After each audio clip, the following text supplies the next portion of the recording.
I am delighted to deliver a message of support as you start the Ethical Finance 2019 conference. It is heartening to see how big this event has become in just its fourth year. This is an indication of the huge growth of interest in and demand for ethical finance that we are currently experiencing, and I think will only increase. It's been a long-term interest for me. I worked in business before ordination. My dissertation at theological college was entitled, "Can Companies Sin?" Oh, the answer is yes, before you ask. I serve as president of the BMO Global Asset Management Responsible Investment Advisory Council, having started out on the committee of reference for the stewardship funds of the Church of England when I was Dean of Liverpool. Money is not morally neutral. It can do harm and it can do good. At the very least, it is the responsibility of investors to take account of environmental, social and governance factors in their investment decisions and in their stewardship of their assets, as the UN-backed principles of responsible investment require. At its best, ethical finance can drive positive change in the world while still being responsible for its investors. It can ensure that while meeting investors' risk-return requirements, investments benefit people and planet. I'd like to focus for the next few moments on the most pressing investment challenge of our time, climate change, because frankly, the investment community has still not sufficiently stepped up to the plate on this. I've seen for myself the devastation of climate change. I've seen it in the Niger Delta, I've seen it in Fiji when I travelled there last year, hearing children's stories of how rising sea levels are affecting life there.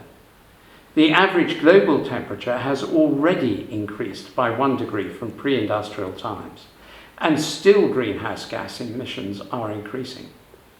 As a Christian, caring for the planet and all who live on it is not a secondary thought. It's God's. Protecting all of creation and the weakest and most vulnerable is a fundamental part of how we can live out the message of Jesus Christ today. The situation we find ourselves in has rightly been called a climate emergency. I'm heartened that the Church of England's national investing bodies have urged governments and companies alike to implement the Paris Agreement and for everyone to strain every sinew to restrict global warming to well below 2 degrees, preferably below 1.5. The Church Commissioners and Church of England pension funds have had some notable successes engaging with companies on climate change.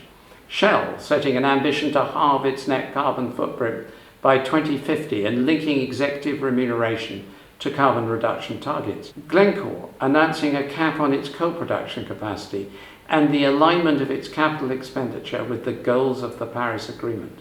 Exxon backing the Paris Agreement and analysing the impact of a 2-degree scenario on its business.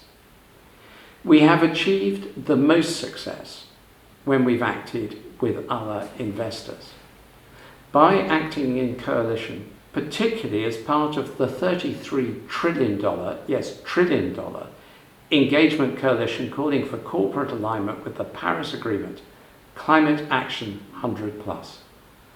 I'm also pleased that the Church has been instrumental in setting up a tool to help asset owners and investment managers determine which companies are taking their climate change responsibilities seriously and which are failing to do so. Back in 2017 with our partners, we launched the Transition Pathway Initiative, TPI, a tool open to everyone that assesses how well companies are preparing for the transition to a zero carbon economy. It's now the leading corporate climate action benchmark, supported by investors with over $14 trillion in combined assets. We know it's unquestionable that investors acting together can influence outcomes on everything, including climate change. It is in investors' power to help avert the disastrous consequences, ethical and financial, of failing to achieve the Paris goals. Passive investment, with investment decisions controlled and influenced by the algorithms and index calculations, may be the right investment solution for many, but passive stewardship is the answer for no one. All investors can make a difference by engaging and voting determinedly in support of the Paris Agreement. All can make a difference by backing calls for public policy that drives transition to a net zero carbon economy. Every investor in this room should be signed up to Climate Action 100 Plus, or at the very least explicitly backing its goals. Every investor in this room should be a member of their regional investor group on climate change, or at least signing up to global investment statements on climate change. The Church of England national investing bodies are clear about their intentions. From next year, they will start disinvestment from firms that are not taking seriously their responsibility to assist with the transition to a low-carbon economy. This is a really serious issue, and we are serious about that step. It's our fiduciary responsibility to be serious. Catastrophic climate change will not support anyone's investment returns. The myth that you can't be ethical and still make a decent return has long been dispelled.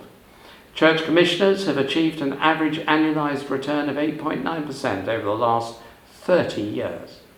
I hope you will join us in using the power of your money to the full. Can you galvanise other investors to take the action they wouldn't otherwise take? You all have a seat at the table. Use it for the good of humanity, for the future of the planet. I really hope you have a productive conference.